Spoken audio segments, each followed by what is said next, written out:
This episode of Paddling TV is brought to you by Bic Sport Paddle Surf, helping you have more fun and fitness on the water since 1979.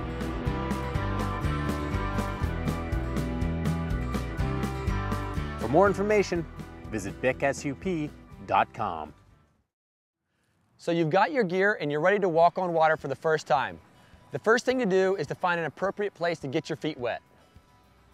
One of the great things about stand-up paddleboarding is that you can do it on just about any body of water. But in the beginning, it's important to choose a calm location. When I say a calm location, I mean a spot that's protected from both wind and waves.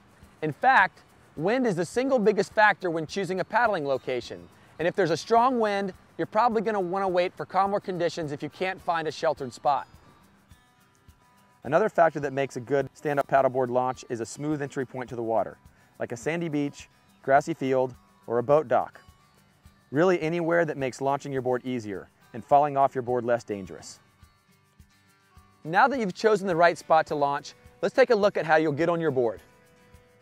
When you're getting on the water, you'll definitely want to watch out for your board's fin, because if your fin is in too shallow of water, it can break or it can cause you to fall off your board.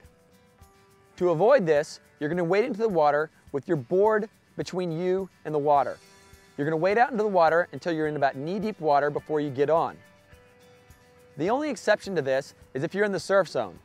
In the surf zone, you don't want to have your board between you and the oncoming waves, so you'll hold your board between yourself and the shore.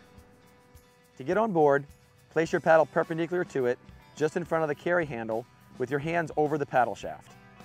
You'll then place one knee on the far side of the carry handle, and then the other knee on the near side of the carry handle. If this is your first time on a stand-up paddleboard, you'll definitely want to spend some time paddling around on your knees. Not only does this let you get a feel for the board, but kneeling is an important position to be familiar with, because it's a great position to assume when you need a break from standing or if conditions get rough.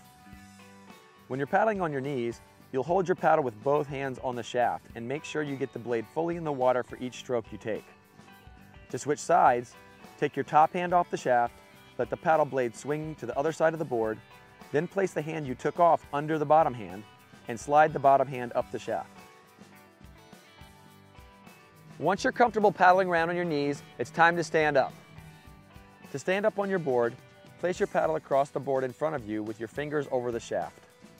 Now look towards the horizon, tuck your toes, and one at a time, bring your knees up to your chest and place your feet flat on the board. You'll then just press up like doing a squat with your back straight. As you're standing up, try to keep your feet flat on the board instead of being up on your tippy toes. This is a much more stable position. Once you're up, get your paddle in the water quickly, because when your paddle is active in the water, it helps you maintain your balance. Once we're up and standing, we're going to need to do what's called trimming our board. Trimming your board means finding the sweet spot where you're balanced and you don't have too much of the nose out of the water and you don't have too much of the tail out of the water. Right now, I can look back at my tail, look at my nose, and see that I'm pretty well trimmed. If I need to adjust my trim, I can plant my paddle on the board, and then I can move up if I need to move up.